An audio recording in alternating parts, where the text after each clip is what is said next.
Hey everybody, welcome to Whiskey Babble. We have a sponsor now, so I'm going to give you a plug. What we're going to do is I'm going to introduce the sponsors before the show. I don't feel it's fair to the viewers to cut the show and give you guys sponsor breaks and everything like that, but we have a sponsor. We're excited. So, you guys, today's podcast is brought to you by audible.com. Get a free audiobook download and 30-day free trial at www.audibletrial.com/whiskey-babble. Over 150,000 titles to choose from for your iPhone, Android, Kindle, or MP3 player. Now, I use Audible for school, guys. It's great. You know, screw this little note that I have to read here. It's a great product. You guys are going to like it. Check it out. Go sign up. It's a free 30-day trial. And, yeah, it's good stuff. So tonight's guest is the lovely Brittany. Hi, Brittany. Hey. And Brittany has a BA in art history, right? Correct. Art history from UCI, and now she's finishing up her master's in art history at Long Beach, Cal State Long Beach. And, yeah, talk about art today, hopefully. I love talking about art and talk about her life and get rolling. So, Whiskey Babble, let's go. Medically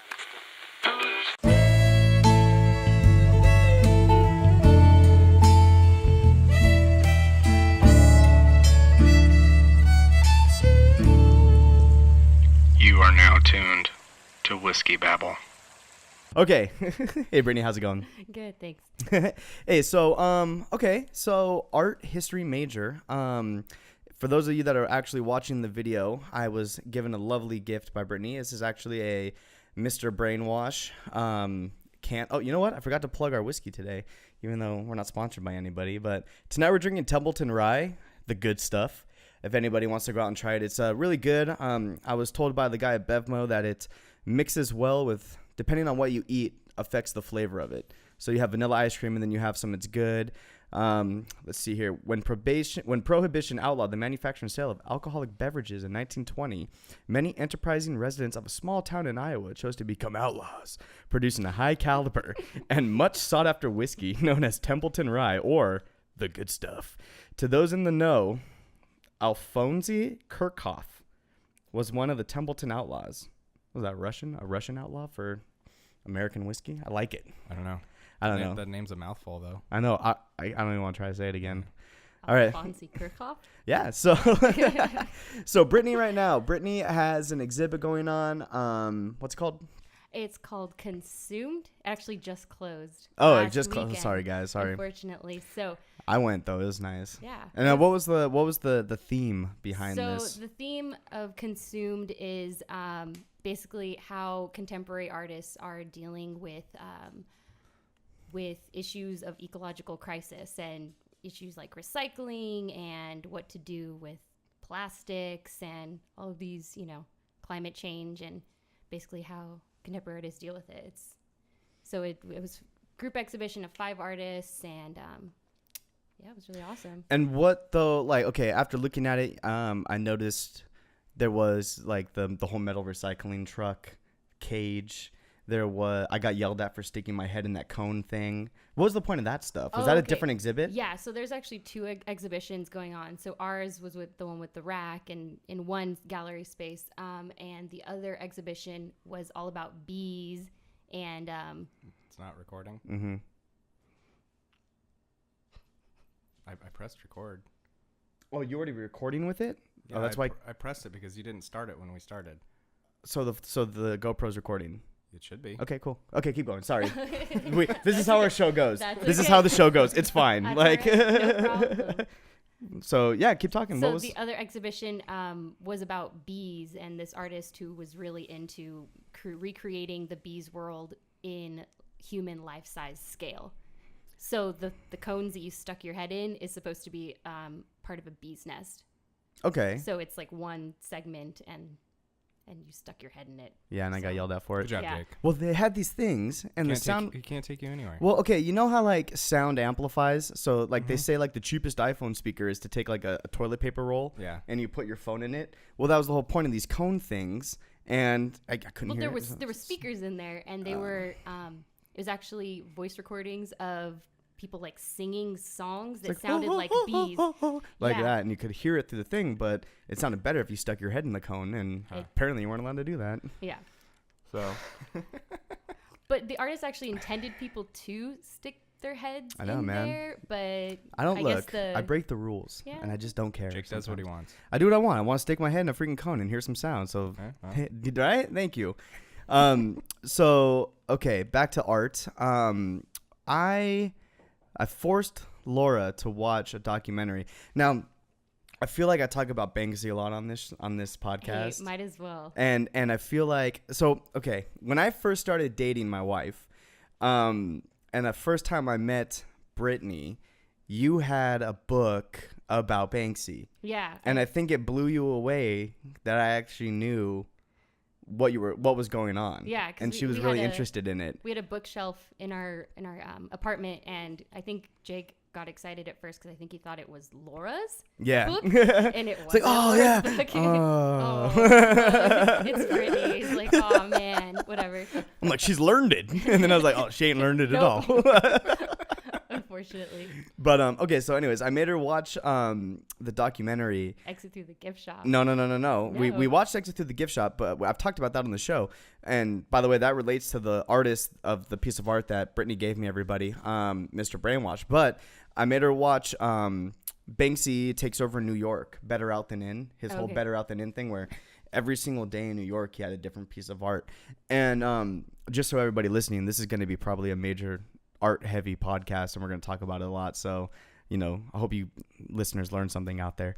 But Learned. well, I hope we talk about it, and people they go in and they look at Banksy, and then it leads them to Basquiat. You know what I mean? Then it leads them to Pollock, and then it leads them to all these other different artists where they can kind of, excuse me, I burped. Where they can kind of learn. You know what I mean? Learn something about what's going on, because it's an access point to the larger and if you're gonna start somebody, I'd rather start them on like Shepard Fairey or Banksy to get them into the whole art world or whatever. But so anyways, this documentary, it was not made by Banksy, and you can ask Laura, but my biggest pet peeve about these artists, okay, if you want to call them that, the people that were following Banksy, I don't know if they're artists or fans or whatever, but it's like, why were they such pussies? And I know you probably can't answer that, but like when I'm looking at it, and they're looking at a piece of art from Banksy that's painted on the wall, whatever it was, and somebody goes up and immediately starts tagging next to it to get their name out there, so they're tagging next to a Banksy piece. Yeah. And everybody standing around is, hey, stop! Can you don't do that? That's a Banksy. I'm like, why isn't somebody up there clobbering him? You know what I mean? Like, do not do that. Why are you That's a ruining really this? important Like, piece, why are yeah. you ruining this? Studying art, and I'm asking you this because you've studied art. Yeah. So I want to know, like, in history, has there been? Because wasn't it like, I know there's stuff that wasn't controllable, like when I forgot which pope it was, but when he went around and he ruined all of the statues by taking off the yeah. genitalia. Yeah. That's something obviously the normal people can't, fight, because that was the law at the time. But is there been a history of like people defacing art for their own gain and people not doing anything about it? I don't think, not individual people per se, like smaller artists. I think it's been more altering art as far as in order to access power or really show, as far as that with that Pope, he wanted to show his modesty, kind of. Exactly. And so that was his own political leanings and his own, idea of the church and religion. And so I think it's been used more by like large political figures, but not specifically small artists. And I think, hello. Gotta get down. Yeah, I haven't really heard anything about like smaller artists. It's not really a huge discourse. Does it kill you that like what's going on in the Middle East right now with like ISIS, like destroying major artistic, like pieces of art from, I mean, it's almost, okay, how can I say this without being too offensive? Well, not even offensive, but it's like, honestly, I personally don't care about art in the Middle East because I haven't been exposed to it. Yeah. I'm not saying that I don't like the art because, whatever. I'm saying that I don't know enough about the art to, hold on a second. We got something going on over here. Should move your water bottle. Oh, we got a water ball in the way of production here. God.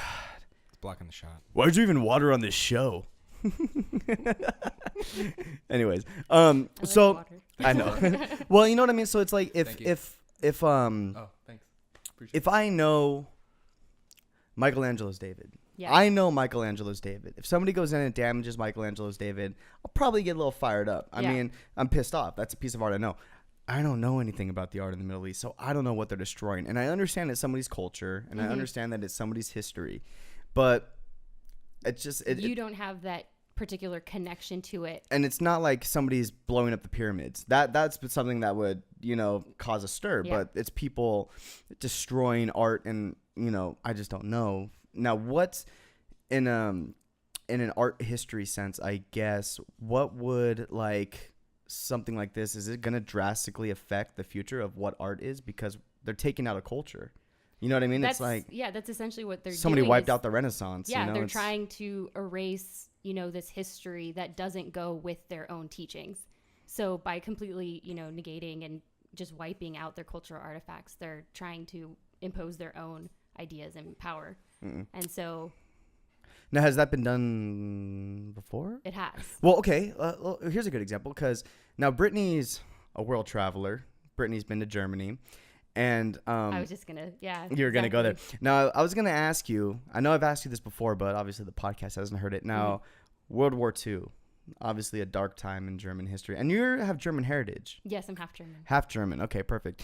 Now, World War II, a dark time in German history, obviously.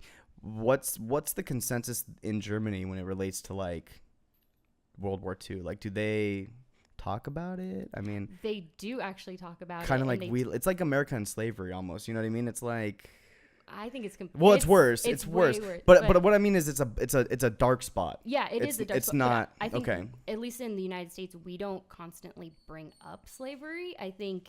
Well, I don't know what TV show you watch, but I mean, at least I don't know. I guess it's not as pronounced, or as far as in museums, cultural artifacts in the South, they're not showing clansmen hats and but in Germany they do.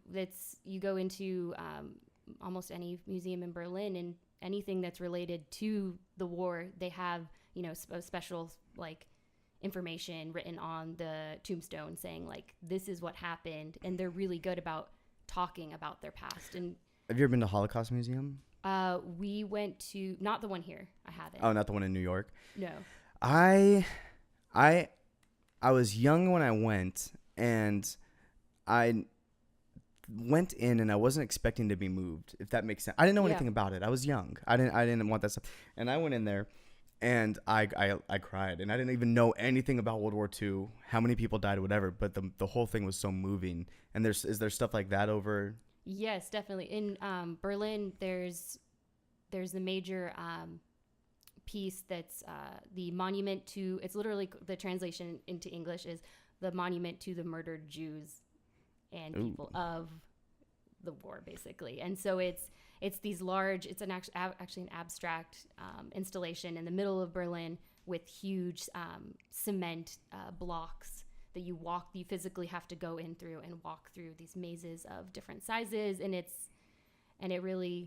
Aren't the internment camps museums also? They are, yeah. They have... Could you imagine going to Auschwitz and I've heard it's pretty intense. I don't think I'd want to see that. I've seen pictures of there's this podcast is getting heavy, but I can see that there's claw marks on the walls and stuff Yeah, but it's history, and that's really, life. really it's history. Yeah. They take their students, young kids, they take them Well, you need to know about your culture so it doesn't repeat Exactly. itself. You know what I mean? But here we don't do that. They still have plantations that are functioning. I mean, let's be not real, Brittany. functioning, but If there's one thing I criticize on this podcast, I've probably criticized on 3 episodes. It's the American educational system. Yeah, so we don't got- even don't even get me started on it. I don't He's it's about to get real fired up. It's the one thing that we're just gonna steer clear of it because I get really fired up on it. yeah. But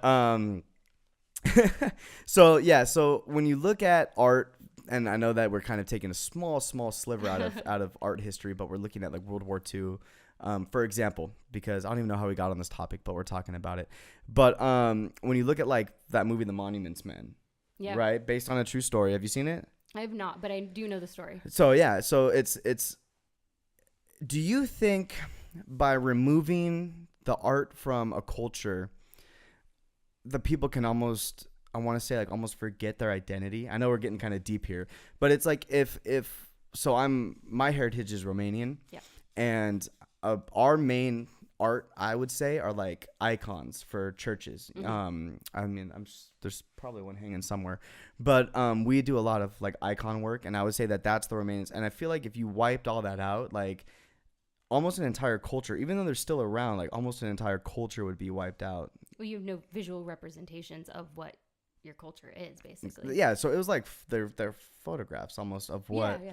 Okay, cool. And that's what I was kind of getting at. If I want to see a culture, I can look at their art, and then if the art's being wiped out, like what ISIS is trying to do. Mm-hmm. So there's a method and a madness behind what ISIS is doing. Yeah, they're not just mindlessly destroying. No, they're definitely not. It's not just, oh, we're going to go here and just break things to break things. It's specifically targeting these cultural artifacts because they know that it will have, an impact. Interesting. Did you know that, Matt? I did not. Yeah, I just see you're giving the answers we don't like right now, man. I'm trying to get you to talk here. Way to go. So anyways, so back to like the I don't know why I got involved, how we got so sidetracked, but back to the Banksy movie I was talking to you about. That's what this podcast does. Yeah. It's mainly we get hopelessly off topic, right? Exactly. It's in our little description. Mm-hmm. So back to like the Banksy art. He put up this display, and it was called the Sphinx. And have you seen it? Yeah. Yeah. So he put it up, and he made it. I don't know what he made it out of, but there was all of his art. There's a method and a madness to his art, which I think is brilliant. Mm-hmm. And so there's this part of New York where a bunch of small businesses were getting wiped out. What's it called? Not genetology. What's it called when they start bringing money into an area? Gentrification. There we go. That's a big word. I was close. I knew that's one of them. I said it wasn't genealogy. Dang it! I said gentrification. I am getting a master's degree. Okay? Yeah, we have somebody getting a master's here, so we're all plebs. All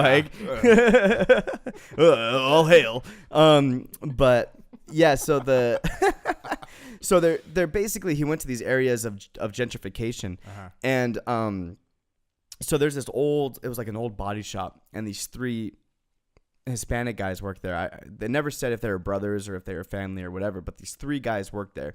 And Banksy puts this, $350,000 piece of artwork on their property and leaves it there. Mm-hmm. And the next day there's thousands of people taking pictures of it. And what gets me, our last guest asked me if I would think if I think it's vandalism, which, yes, I do, and I don't in the sense. It's really hard to explain if it's vandalism and if it's not vandalism. You know what I mean? Because it's not his property. And that leads me into my next statement was when the 3 gentlemen that own the body shop were loading up this piece of art. It was a solid piece, and they were loading it up in the back of a truck to take it. And like I told you, the art fans, no, stop, it's a Banksy, like, you're a bad person, stop. Please, I'm like, ask Laura. I was yelling at the TV. I was like, it's on their property. Like, if they want to take it, they can take it. If they want to bulldoze it, they can bulldoze it. It's on their property. And then on Banksy's website, he kind of broke down how, and this is what I'm saying, he knew what he was doing, because he goes on his website and he kind of breaks down and he goes, these three guys were going to get put out of business and they were going to get steamrolled. So I left some art on their desk. You know what I mean? Like on their front door. There you go. Sell it. Do well for yourselves for a while. And that's like kind of what his kind of MO is. And that's what I love about him, is because he never tries to ask for money. You know what I mean? And it's all whatever. But like, out of his 30 pieces he did in New York, like 17 of them were like ended up getting painted over by the shop owners and stuff like that. Really? Yeah. And that's and back to what we were talking about, it's their property. You know what I mean? Yeah, so so what were you going to say? Your definition of vandalism is really, what side are you on? And are you the property owner? Or are you the person who is an quote unquote art appreciator? Somebody who's, that's looking and being like, wow, that's really amazing. It's on your wall. You should love this piece. And, it's like, no, it's not. But it's my property. It's their property. It really is. Yeah. And so But that's like, it leads me back to because there's this one spot in New York called 5 Points. Have you ever seen it? Mm-mm. All right, hold on, guys. I'm gonna pull up 5 Points real quick. So we have a talking point here with Miss Brittany. Can you hear me? Oh, yeah. Okay, Yeah, cool. You're fine. 5 You Points. sound real nice. Yeah? Yeah. Sultry voice. Buttery. Oh, yeah. No, that's a face for radio. So, so this is 5 Points. It was a spot in New York. They talk about it a lot in the documentary. Mm-hmm. You've seen it? I have seen that, yeah. Everybody out there, Google 5 Points with a Z so you can be tuned into this section of the podcast. But anyways, it was like an apartment complex, and it was covered with graffiti, but like good street art graffiti. You know what I mean? Not like tagging. No, not like tagging, like art. You know what I mean? Like you look at and it kind of became like a cultural phenomenon where like it was almost acceptable for people to go there and spray paint here. And like the people that own the property didn't really care. It's been an abandoned property for years. And anyways, Banksy they had plans to close this down because of gentrification. They said, hey, this is prime property in Queens. We want to build a high-rise apartment complex here. You know what I mean? So the owners, everybody was fighting to save, and that's where this whole debate of vandalism comes in, because it's like people fighting to save this property because of the spray paint on it. Let's just be real, the vandalism that's on it. And it comes down to what you said. If the owners of the property think it's worth saving, they're going to save it. If they demolish it, that's their prerogative. It's their property. Well, art only has value to those that appreciate it. Whoa. That's so deep. That was deep. Whoa, bro. So deep. Yeah, but yeah, so they ended up whitewashing the entire building so that there would be no reason to try and like make it a monument. Like they were trying to make it, you know how like the city can jump in and save a piece of property because of whatever reason. As a cultural heritage monument. You know, Lincoln was born here. We can't tear it down or whatever. And so they just went in overnight. They did it. And this was like, I'm talking an entire apartment complex, all the walls, everything spray painted. Like it's layers and layers. Like people have been doing this for years. And it was just like crazy. People had scaffoldings out like to spray paint. It was insane. So overnight they whitewashed the entire building. It's demolished now, I think. I think they already demolished it. But I guess it comes down to, you know, whatever. Yeah. How art rolls. So back to your travels. What do you think, well, not just your travels, I guess, your whole career in life. What do you think has been the most influential like art movement towards our society? What do you think is that a heavy question? That is a heavy question. We're asking some pretty decent It's questions today. What? We're getting some pretty decent questions. I got today. like that semi buzz, so I'm not full drunk yet. Hold on. But I'm at that there. point where I'm like, you know, there's that happy medium where you can get like really. So I've talked about this story before, but there was one time when Matt, John, and I went camping, and we were in this cabin, and the cabin was probably the size of this room we're in now. It's a little bit bigger, maybe if we include the patio. And we got so obliterated drunk, and we started talking about like conspiracy theories. And I don't know. Wait, how do you feel about conspiracy theories? Like, I love them. Okay, yes. I love we can get into that. We can get into that. It's about to get deep. Well, like, do you know like the whole like the lizard man theory and all that other stuff? I've heard that one, but you know that one, right? Oh, yeah, the lizard people. So basically, there's a theory out there that, and this is a complete like. You can look up research on this, and there's actual research on it, that we are being controlled by a lizard people that live under the Earth's crust. Okay, that's awesome. And it's pages and pages of research, and there's a name for them. Hold on, let me find this out. Essentially, they were like, it's another race, and the first race. They're like the first race on the planet, and they're the ruling class pretty much, and basically. They have enslaved humanity through like telekinesis and all this stuff, and through telekinesis they make themselves look like humans to us. That like, is insane. Yeah, reptilians. Like we don't know that they're there. Reptilians, reptiloids, saurians, and draconians are purported reptilian humanoids that play a prominent role in no, that's not right. Bubba David Ike. Oh yeah, it's just breaking them down to what the theory is.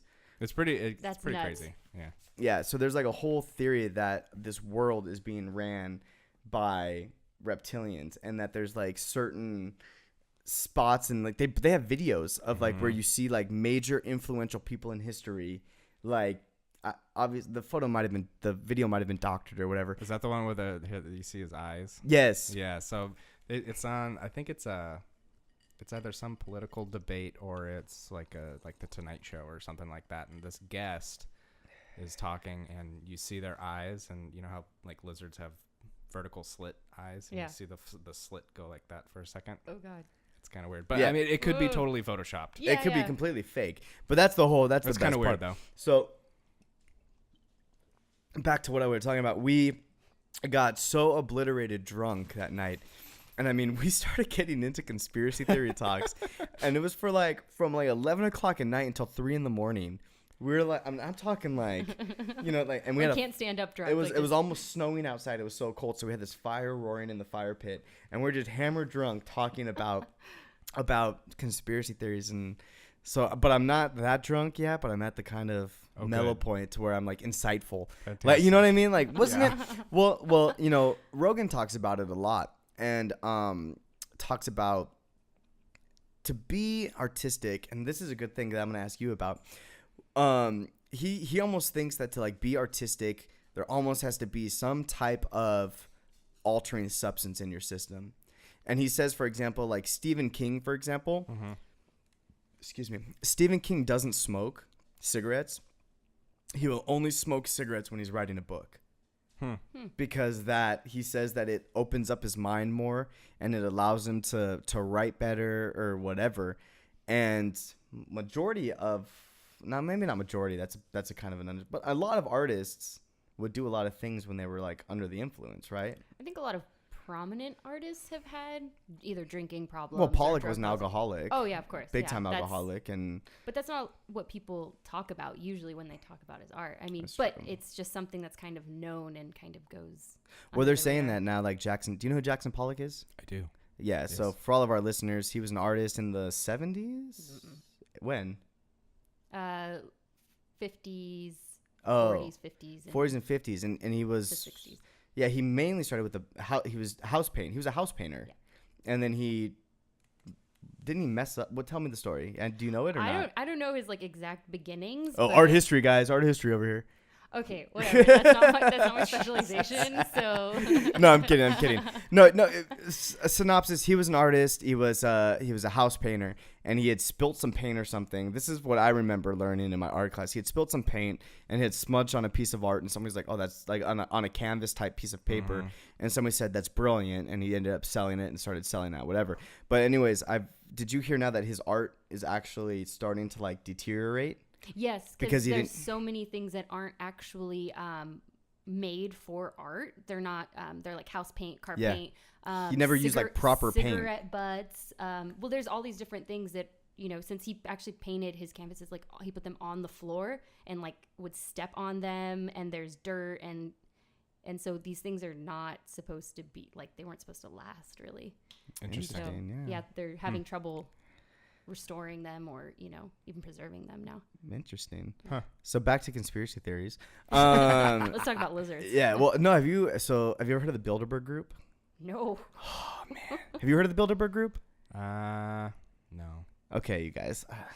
It's like Build-A-Bear, but I it's you know what? birds. I probably have, but Bilderberg. Oh, I heard Berg. Build No, a no, Bird, and I was like, oh, okay. Bilderberg. So there's another. the United States is being taken over by Build-A-Bear. Yeah, right. Everybody just slow your roll. No, so there's this and there's actually there's video of it, but the Bilderberg Group. Okay, so the theory is that the world is ran by the Rothschilds. Right. And you've heard that, right? Yeah. Okay. So the Rothschilds, we've talked about it before. I'm not going to get into it. Now, there's another theory that says, yes, the Rothschilds run the world. They sit back and they engineer all the big things. And then there's another theory that the day-to-day tasks of the world are run by this Bilderberg Group, and that this group meets once a year. And it's basically a group of like all of the most influential people in the world. Oh, okay, yeah. Have you heard about this? I do know what you're talking about. So there's this video, and it's online, and it's of these people that found out where they meet at a certain place every year. Bilderberg Group. See, pops right up. So Bilderberg Club and blah blah blah blah. Bilderberg meetings. So Bilderberg Group, blah blah blah. Right. So there's this spot they meet in California every year, and it's like this dude's ranch or something like that, and looks like an old plantation style house in Northern California, like that big kind of house or whatever. So there's these protesters outside, and they're videotaping all the people going in to this conference, and it's an unscheduled conference. Nobody knows about it. There's no reason why all these people should be getting together. It's not like a G2 summit or anything like that. So they're videotaping these people, and they're zoomed in on these limos pulling up, and they're like, okay, there's Hillary and Bill Clinton, like there's Obama, like there's Dick Cheney, there's Putin, there's like, and it's like all these people getting out of these limos going into this meeting that nobody knows anything about. So everybody's like, why the hell else would all these people be going in and meeting unless there's something going on? And that was like, weren't there a lot of like financial related people too? Big time, like big CEOs, Bill Gates, all these people that could essentially run the world if they wanted to. But what really interested me, and this is what I talked about it briefly on one of the previous shows, but what really interested me was the idea of like the world, like the leaders aren't really enemies, if that makes sense. So that let's just say, for example, like Putin and Obama. Oh yeah, you're saying it's just engineered. Yeah, like Putin and Obama are probably like they could care less about each other. You know what I mean? Like, but it's been engineered for America to not like Russia because Russia's doing this or whatever. You know what I mean? But there's I don't know. That's just what's your favorite conspiracy theory floating around right now? I don't know. That drop you on the spot there by asking you what's your favorite. I don't really follow them like per se, like contemporary conspiracy theory. I'm like big on like Nessie, like Loch Ness monster, like old school, like 60, like more sci-fi. Well, we had old school stuff. We had one of our guests, Dubious. Oh yeah. Dubious John, and he talked about how there's a whole theory around that Bigfoot was a time traveling like interdimensional being, right? And like he only pops in whenever he feels like grabbing some berries or whatever. Oh, that's awesome. But then but I've heard like on other podcasts where they've talked about it, and they're like, have you ever seen how dense a forest the area that Bigfoot supposedly lives in? Yeah, it's and they were talking about how it's like it like 98% of it still hasn't even been explored. So they're like, how do we not know that there's some primitive type mammal out there like walking around, and it's just interesting stuff like that. There's been a couple movies too. Like they made that movie Harry and the Hendersons? I'm just kidding. Yeah, Harry and the Hendersons. Well, it's based in reality. That was real to me. Yeah, it was really real to me. okay. I mean, the dog and everything, man. That was a good movie, Harry and the Hendersons. No, there's a couple movies out now that are made to look real.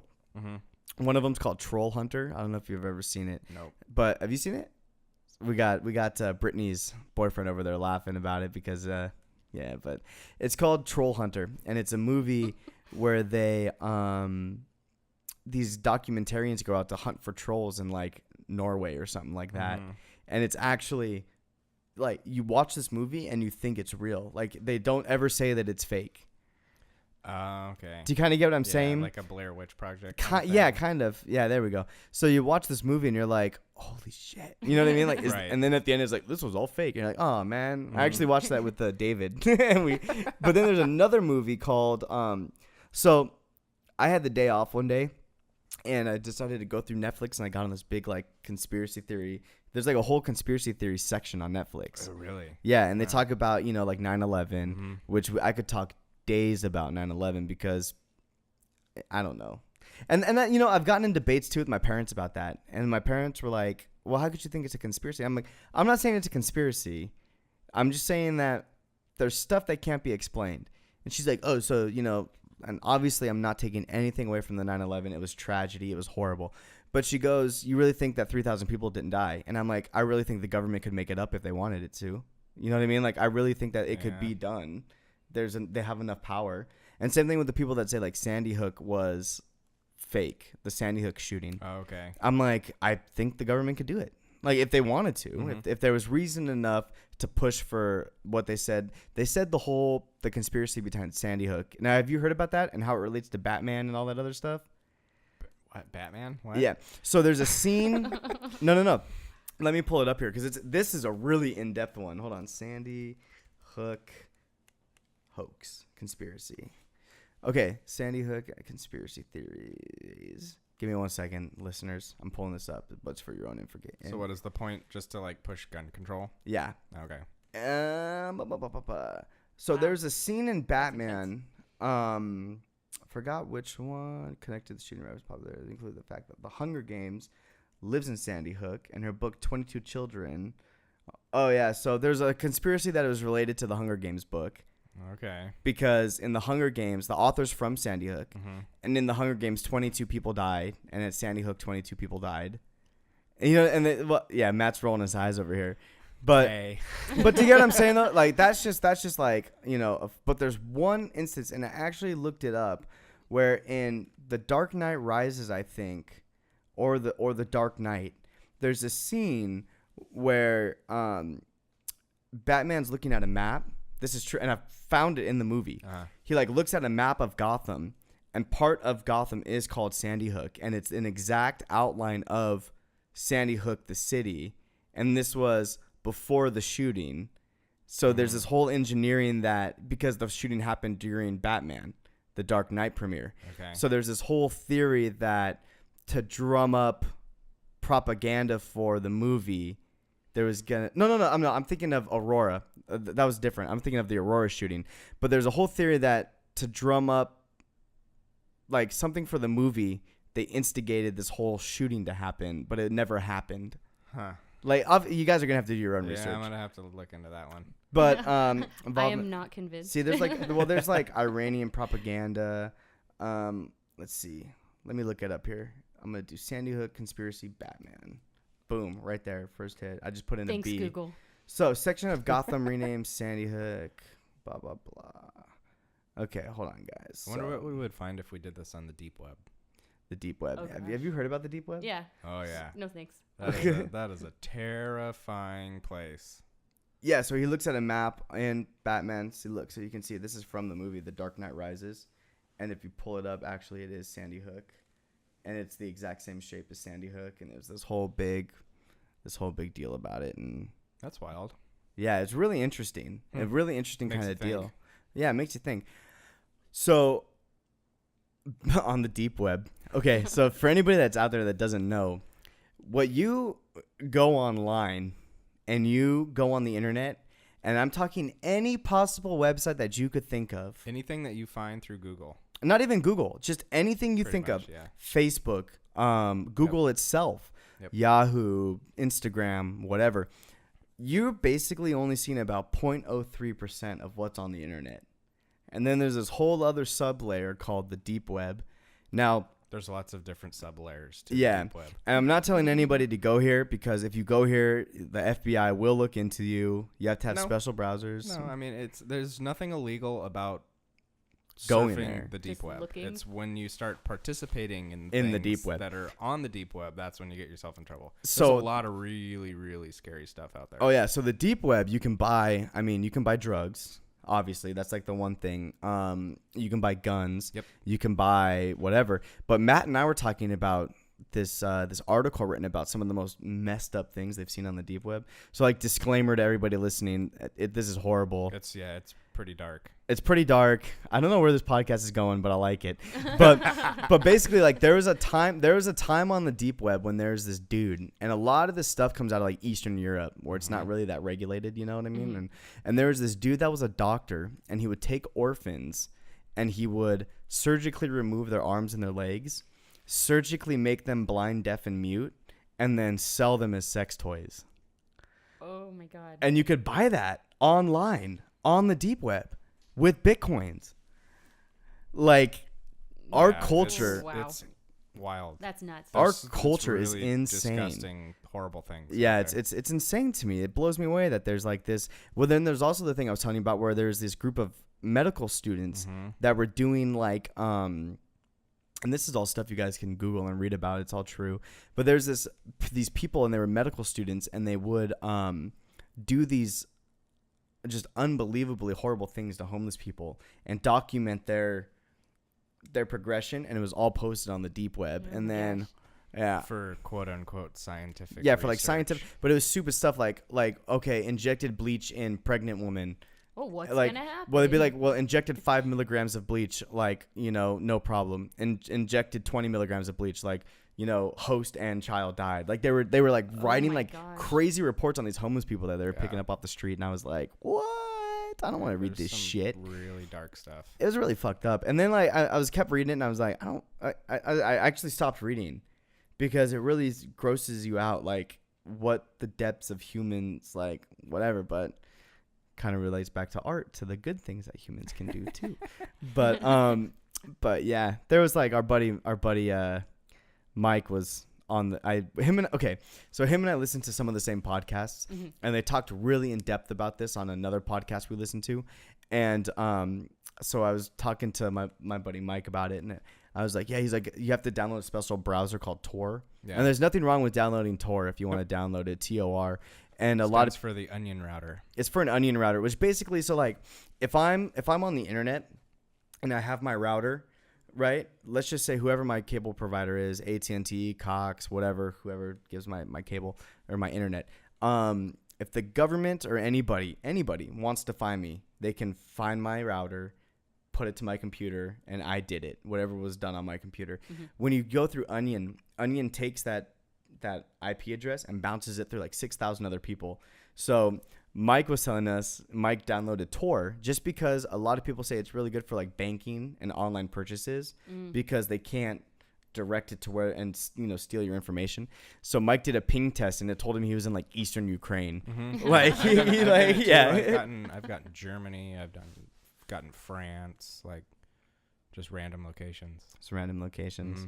But yeah, so we kind of went from art to Super So back to what I think the original question I asked you all the way back like 30 minutes ago. We got some laughs over here. But what in your opinion would be like the most influential art period that really kind of defines. I think we got into this question and it went into like individual groups, but like, is there a period that you think really defines humanity?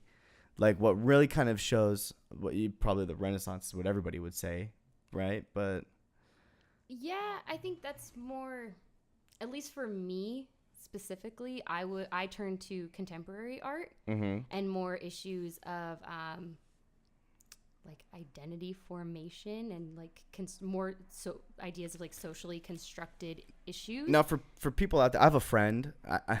I know lots of friends. I know the answer, okay, but I have a friend that doesn't know the answer. Now, can you like elaborate on contemporary art? Like, what is it? Like, oh, you have a friend that doesn't know. I have a friend that doesn't. I have a friend that doesn't know, and he wants to know. I know the answer, but like, what is it? Uninformed friend. Yeah. Wow, his friend. Okay. Like, what would you describe contemporary art as? What time period? What?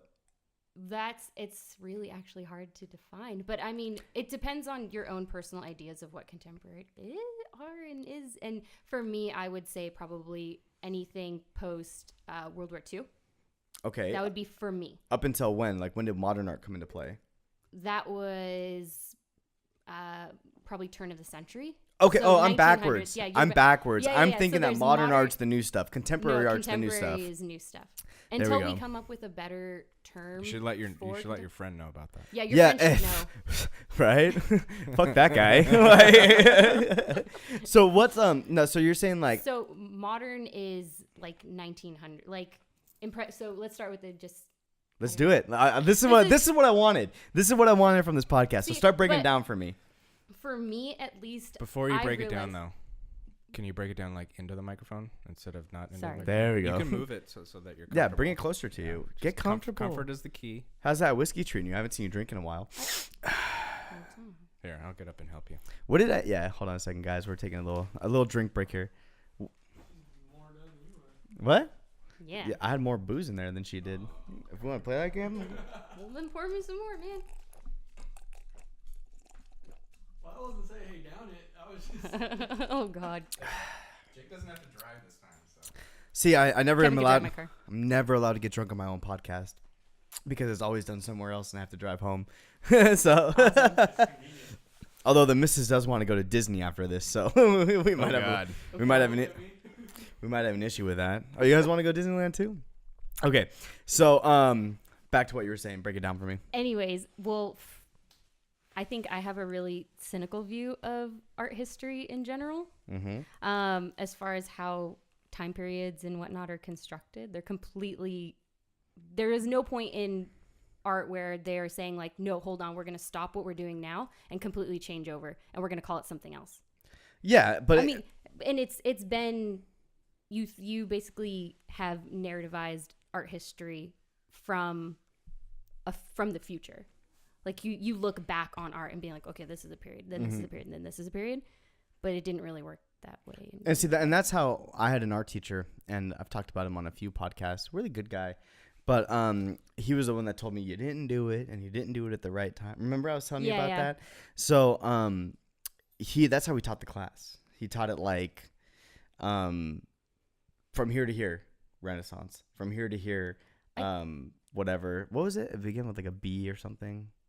Oh, like Baroque art? Baroque art. Like and Baroque, Rococo, and there all the we go. different... He went through all of them, and it was all like from this year to this year was Rococo. From this year to this year was hard, this. But hard that's what- lines. Hard lines. And but like Brittany said, like it's not like in 1942 All or the artists 45, got I guess, together after and World War decided- II, according to this one. But like in 45 or 46 or whatever, it's not like everybody said, "All right, we're done. We're going to contemporary." Time for a change. You know what I mean? But Yeah. it was because it was the pioneers that moved into the field. Like, so who would you say the pioneer of contemporary art was? Warhol? No, not Warhol. I think he is one, and I think he's somebody to point to that's a major figure. Mm-hmm. But I mean, I think it really does depend on your own specialization and who you think it is.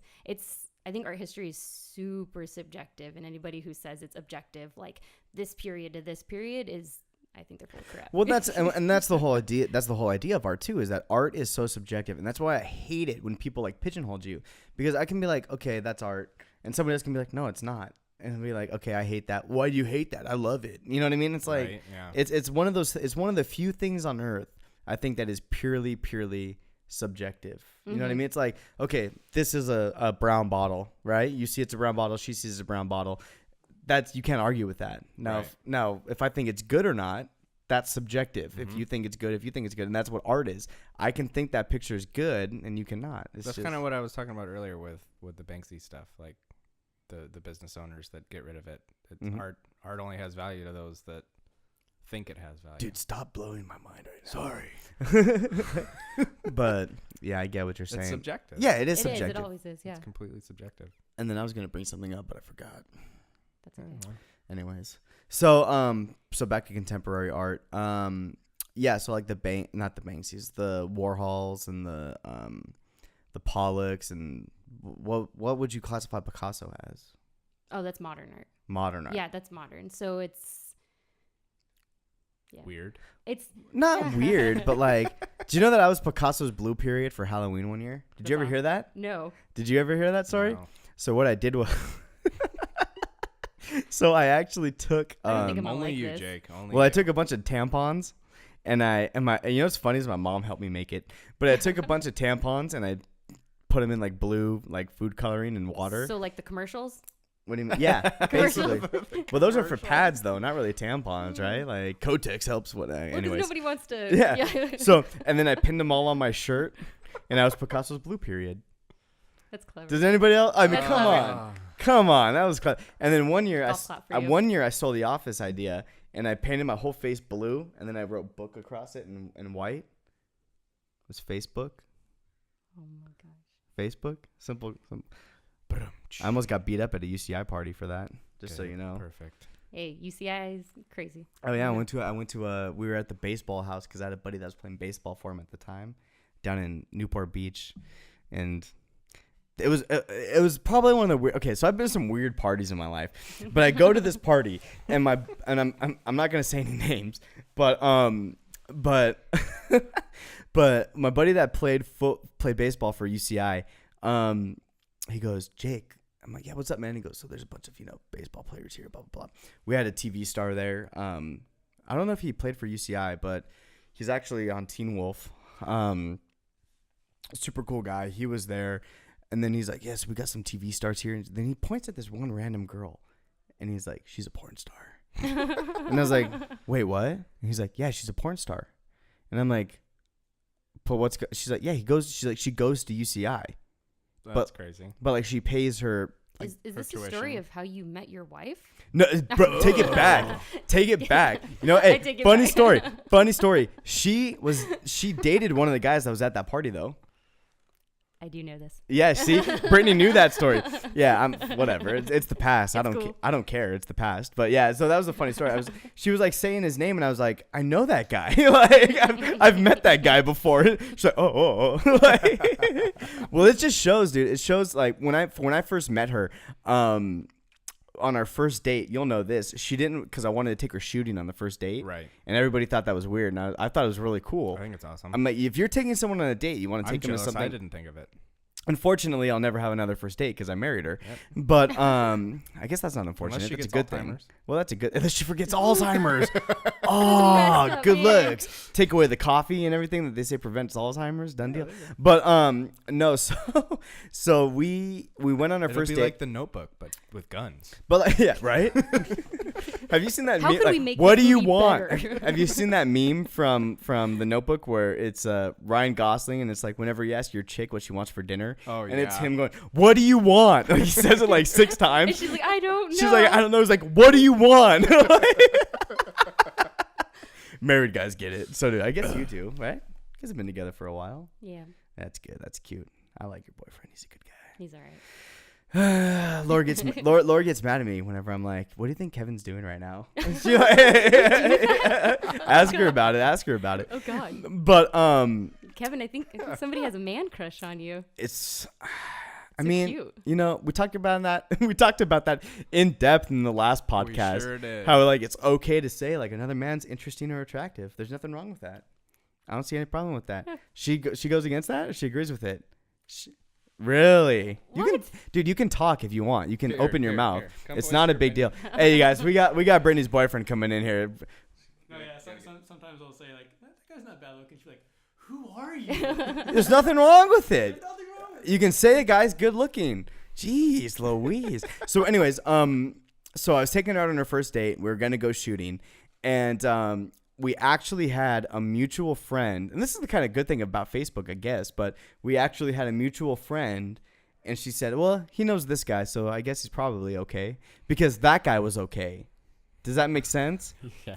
I was So- there during that conversation See, because she Brittany- looked him up online and was like, oh, wait, we have one mutual friend in common. Boom. Just like that. And then I was, because I was questioning, she said, oh, he wants to take me shooting. I was like, She was a who's this proponent. dude? She was a proponent. And I was who like, is this dude? I'm like, it's not like I'm taking her to the dark desert. Like I'm taking her to like an actual shooting range to shoot. You know what I mean? It's not like I'm like Laura couldn't cameras give and- me why don't you come to the details. desert with me now? Get you shooting. Come on out to the shack. I made her got a lot of trunk space. Like, I made her show me your profile. I was like, who's this dude? I want to see who he is. Like, is he okay? and you're like, God, he's strikingly handsome. And I was like, hey, it happens, you know? You had a picture with a baby, so I was like, oh, he must be okay. He has a picture with a baby. It's cool. Oh, yeah, that was my nephew when my nephew was born. Well, actually, the first thing was like, does he have a kid? Oh, I never thought about that. Like, if you're still in the dating game, that's not you have a kid and Gotta make sure to throw Nothing that wrong with caption that, on but there. I was just like, she should know ahead of time. she should know ahead of time. if I Gotta have a throw kid. that caption on there. Part of me feels like she asked me on our first date. Excuse me, do you have a child? Well, here's how I knew she was worth holding on to. I met her. I asked her to dance. We danced. We exchanged numbers. I dropped the "Call Me Maybe" song lyric, Of course you did. and that's Oh, what dear. I'm pretty sure that's what sealed the deal. I could be wrong, and we went on our first date, and now I got the burps. Sorry, this Stone IPA. We're not sponsored by them, but I am drinking a Stone IPA I right now. love IPAs. What? I love IPAs. Dude, so Laura's where she's from in San Diego, her across the street neighbor owns a brewery called Lightning. Have you ever heard of it? It's called Thunderweizen. The dude was a chemist. Really? And he quit his career as a chemist to start his own brewing company. I've got a bottle of their IPA in there that you and I should split because it all comes in the big bottles. Big one? Yeah. Yeah. So you want to split one I'm after down, the show? yeah. Done deal. So I didn't I've want also any heard things. what? I said I didn't want any. You can have some. No, I care. don't like IPAs.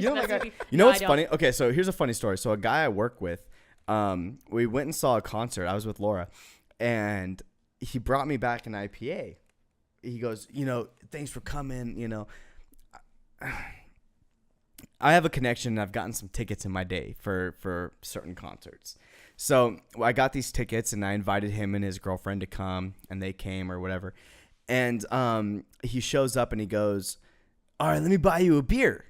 And I'm like, that sounds great. Buy me a beer. Like, I'm down for that. I was afraid to come out with a Coors Light, whatever's cheapest. You know what I mean? Like, PBR. Hey, PBR, yeah, dude. I'll drink a PBR all day. Natty Ice.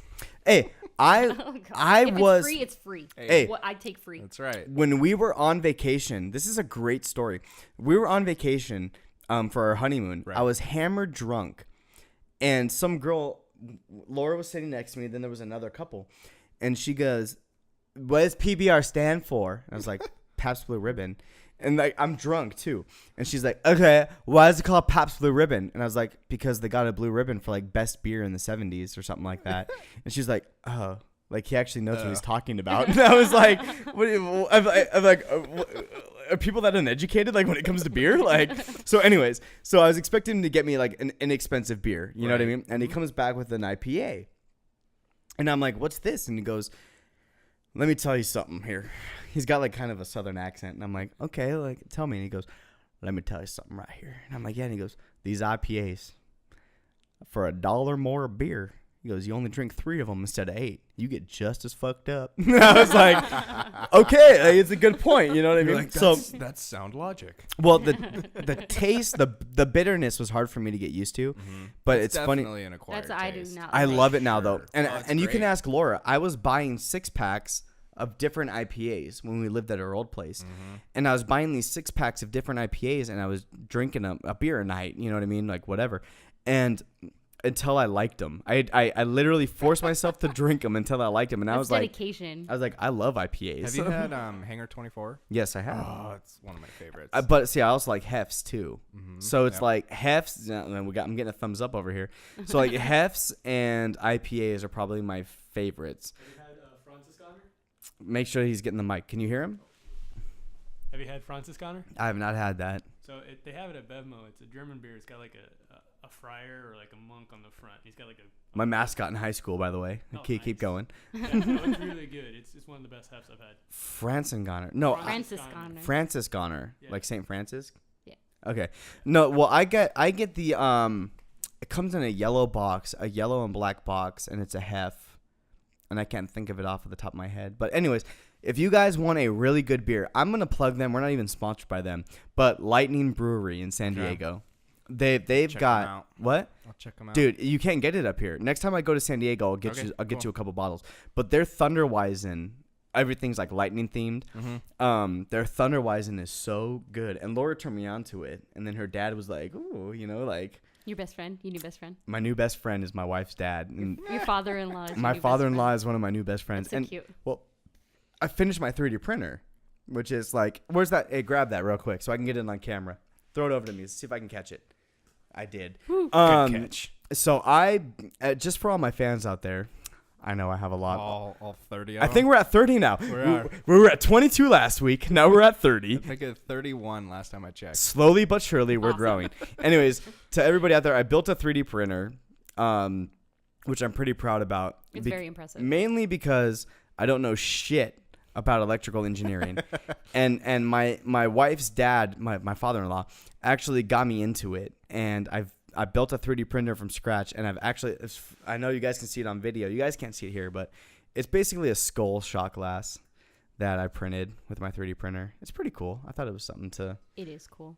I'm proud about it. And you know what's funny is because Laura's grown up with it for the last few years. So so she's like, oh, that's great, you know, like, but she was actually for once like genuinely proud of me. You know what I mean? Like she was like, you built that from scratch and now it's making something, like, good for you. And I was like, thanks, babe. Is it time to make a baby? Let's Whoa. make it something. We're thinking when I'm done with school. Okay. Summer of 2016. I've already been approved for graduation. Did you know that? Yay, that's so exciting. Approved for graduation. I just want to be an aunt. You just want to be an aunt. Yeah. I'll consider you a Hey, sister. my son, like I said before, my son needs either a best friend or an arranged marriage. So, Hey, either or. hey, It's going to happen. Something's going to happen here. so Matt, actually, he's what, 4 or 5 he's months? almost 4 months. 4 months. Yeah. Yep, he's got a baby now too. So Matt has to sacrifice his one day off to come and do this podcast. So everybody out there know, everybody here's making sacrifices to do That's this right. podcast. All right. The struggle is real. The struggle is real, but we love it. So I don't even know what we were talking about. What were we talking about? I don't know. But that's the whole point of this show. It's awesome. And I think it's a great concept, right? Like I think it's awesome. Everybody I've talked to thinks it's a really cool concept. I've heard complaints about the show, but nothing like it's all constructive stuff. Haters gonna hate. No, It it's is, not. and it is all constructive. It's not stuff, even that. It's not even haters gonna hate. It's all constructive stuff, which is like, great. Yeah, and I got no beef about it, and that's the whole point too. It's like there's gonna be podcasts that are hit or miss. You know what I mean? And whatever. It's you just enjoy it and you like it. So what do you plan to do? And okay, Well, don't hate me. So here, let No, me no, it's cool. hold on. Let Go me give a backstory to Brittany and I. Actually, let me pour a little bit more whiskey here, and then I'm gonna talk about this real quick because I think this needs to be said. Whoa, rookie. Okay, so Brittany and I. That's an empty glass. Oh, that is an empty glass. Terrible host. Hey, Kevin, it's gonna be a good drive home, brother. Kevin's driving me home. I know, that's what I'm saying. It's gonna be a good drive home. So Brittany and I have completely different political views. Oh And- boy, here we go. No. No, but we're cool. Don't. No. I'm not going in that direction at all. Okay, cool. But her, whoa, Ooh. easy. We got a dog bark over here. Oh, you can't like move chairs at him and stuff. It scares them. Really? Yeah. So just anyway. So Brittany and I have completely different political views, but we also have the understanding that if you have an intelligent, attacking conversation, you can actually talk like normal humans. Isn't that weird? I think it would be amazing in Congress. Isn't that a trip? Like if our Congress did that, so talk to each other like human beings and respect exactly. and stuff. Yeah, and that's cool. that's the thing too. That's what I love about Brittany is because we're literally opposite ends of the spectrum. Really? Like literally polar opposite. Like it's Yes. not even like Matt and I are drastically the same. Yeah. So that's why it's like completely different ends. But whenever we talked, when I first started dating my wife, and whenever Brittany and I talked, we would have intelligent conversations. I would listen to what she had to say. Mm-hmm. She would listen to what I had to say. And I think that's awesome. That's and fantastic. what's the point of fighting about Exactly. it? No matter what I do or say, I'm not going to change her opinion. And no matter what you do or say, it's not going to change my opinion. And no matter what Exactly. either of you say, nothing is going to change. Exactly. So why would I? Yeah, it's a good point. So But we why, can still have conversation. yeah. So why would I fight about it and get all fired up and get mad Exactly. and make an enemy over nothing? You know what I mean? So that was kind of the stance we took. I'm a firm believer in that. And, everybody has... Bipartisanship, like Everyone is entitled to the way their- it should be. Everyone's entitled to their own opinion. Yeah. Well, see, And- when it comes to like politics too, it's like the offices now in the United States have almost become like a status symbol. It's not even about that, and it's run by, all these companies. political elite.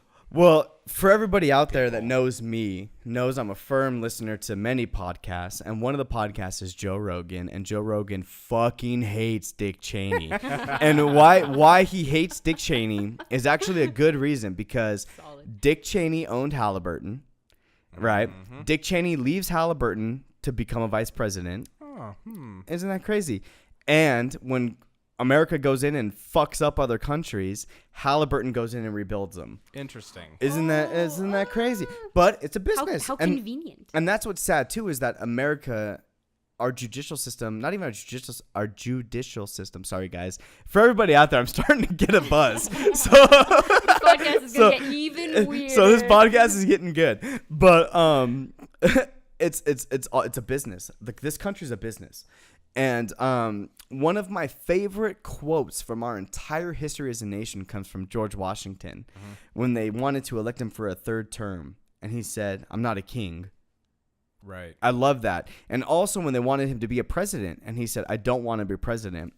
And ever since then, like historians, I've had 2 good professors in my entire life. One of my professors was that art professor, the one that actually, because for anybody that knows me, I mean, I can barely paint a stick figure.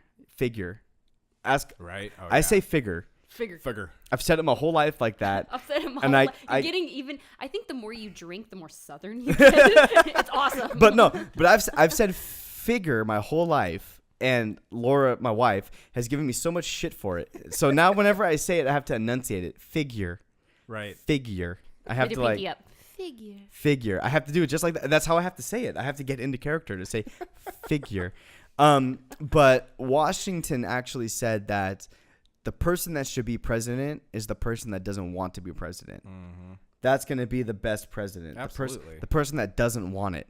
And he never wanted it. And neither did quite a few of the original presidents. They didn't want it. But now it's become like, okay, who has the most money? Who can be president? Yeah, it's all the political elite class. Exactly. And now we've got like the been elections groomed. coming up. They and have, like, they have reasons for wanting it. Yeah, Either they're- whether they've- it be their they've been own. groomed their whole lives. well, you know for what's these sad offices. too? What's sad is I'm starting to get to the point in my life to where I'm like, I don't even want to identify with a party because the candidates from both sides, there's so much like just bullshit involved with whatever. Okay, do you guys watch The Blacklist? Oh yeah. Okay, do you watch The Blacklist? No. Have you ever seen The Blacklist? Okay, first off, it stars Ultron, so everybody just like, what's up, James Spader. Yeah. But it's a show about this guy, James Spader, and he plays this character that's the world's greatest criminal, and he knows all the other criminals. He's the concierge to the world's greatest criminals. Yeah, so like, let's just say So he facilitates things. you want nukes. He knows the guy to talk to get you nukes, and you know he wants a coup in like Kuwait. He knows the guy to talk to start a coup in Kuwait. Like, and he makes things happen. And there's one episode where he's dealing with a senator. Did you see that episode? Is it from this season? No, it's from like 2 seasons ago. Then yes. Okay. So we've been storing them up this season. So we every can episode he binge comes watch. on, and he's helping the FBI. And every episode he comes on, and he helps the FBI catch a certain criminal off of this list. He has this list of like the top 100 criminals. And to help the FBI catch them, he wants, you know, kind of like amnesty for all the shit he's done. Yep. So one of these criminals is a guy, and I forgot what he was known as. And each criminal has a different name: the fixer, the butcher, the whatever. So he's got this criminal, and this guy his main job is to help people get into political power. Oh yeah. Do you remember that one? So he looks at this guy and he goes, okay, he's talking. So this is the criminal, and he's talking to the senator, and he goes, so here's what's going to happen. And he's like, you're going to get in a car accident today. He's like, your car's going to flip when you go over this bridge. He's like, your wife and your kid are going to die. And he's like, if you don't want to do it, you don't want to do it. And he goes, but if you want to move forward with power, he's like, this is what has to happen. And like, basically, they're grooming him for the presidency. they're grooming him for the presidency, but to win the favor of the people, this guy sets it up so that to have this terrible these disaster, tragedies happen in his Wow. life in order to like promote him along. Right. And I've heard House of Cards is a lot like that. I haven't watched It House is, of It Cards it yet. is, definitely. I'm getting thumbs up over I here. love House of Okay, so I Cards. need to start House of Cards. You I've also need heard to. Daredevil is incredible too on Netflix. I haven't started. You've heard the same? I need to watch Daredevil and House of Cards. Dude, I watch so much freaking TV though. Like, Oh, I know. So do I. in between that and the documentaries, so like many shows on the DVR. Well, you know what's funny? The missus goes, I am tired of documentaries. Like, That's really not Laura's like. it's not her forte. thing. I'll That's get not her that. thing. If I put on Laura's a if I put on some 30 Arrested Rock Development and or Arrested Development, some that's Parks and Rec, like that's her stuff. we're good to Like, go. We actually just started rewatching Idiot Abroad. Oh my god, it's so amazing. Have you ever seen Idiot Abroad? Netflix it, dude. Oh, it's so good. it's- Ricky Gervais, and they have some guy that they send out Ricky, into the world. Ricky Gervais and Merchant. I forgot his first name. John Merchant. whatever. So fucked up. They send their friend. They got this friend, and he's very He's an idiot. dull-minded. Okay. He's just I just want to live in Europe. I never want to go anywhere else. He's like one of those type of guys, you know. So they send him all over the world and put him in all these really like just complex situations, like eating weird foods and doing weird things, and it's funnier than shit. Like Really good.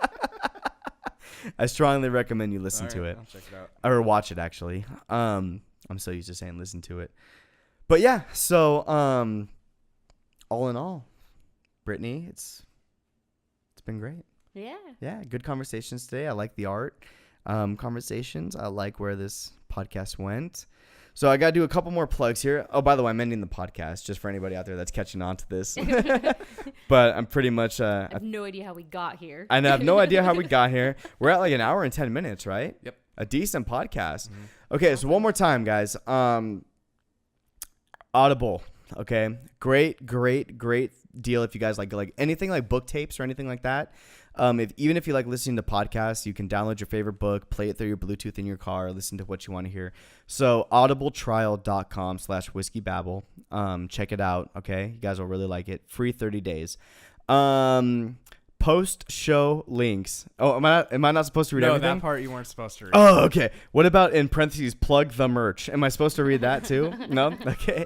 Guys, we've got merchandise now. I know it's exciting. To anybody watching the video, I'm wearing one of the shirts now. To anybody out there Probably that can can't see it. through all the bottles that are Anybody? on the table. Yeah, so right there. So we've got merch now, guys. We've also got shot glasses. We've got beer mugs. We've got coffee mugs. We've got quite a bit of items up on the site. Yep. It ships from Vegas, so I don't know where you guys live, but It's all made in the United it's all made in the United States, America. USA. And it took me 3 days to get my item, so it's really great shipping. Check it out. www. It supports us and helps us keep doing what we're doing. Yes, it helps us do what we're doing, you guys. Unfortunately, it costs money to run a podcast. Sadly. So www.whiskeybabble.com. Check it out. We've got all the merch on there. You guys can watch the videos on there. You can even listen to some of the podcasts. All of them on there, right? Yep. All of them. Facebook.com.whiskeybabble. Give us slash whiskey. / Whiskey Babble. Sorry. Yeah. Give us a like. Share us. You know what I mean? If you guys like what you hear, let your friends know about us. YouTube.com/Whiskey Babble. You guys can go on and watch us in person. You guys can see the lovely Brittany here, and shoot her questions on the video page. And then Twitter @Whiskey Babble. We got that name, huh? We were the originators. Yeah. Nobody has Whiskey Babble. Oh, nice. Yep. I like that. They're super original. What? Super original. Really? Do you like it? I do like it. I've said it before in a podcast, but one of my cousins who likes to drink, he's like, you guys should be called Whiskey Dabble because you guys just dabble in whiskey. And I was like, it's kind of a good point. Well, you dabble and then you babble. If we dabble, then we babble. That's the whole right. point. So, Brittany, being the first female guest, first off, give me some knuckles. You did great. It was very good. We cheers at the end of every episode. I think we've missed it on the last couple. We did it last time. We missed it on the time before that though. We missed it on the time before that. Whatever. So Brittany, right in front of the mic here, give me a cheers. All right. Perfect. Everybody, thank you for listening. Like I said, if you like what you hear, please share us. Please like us. We really appreciate it. And Whiskey Babble out.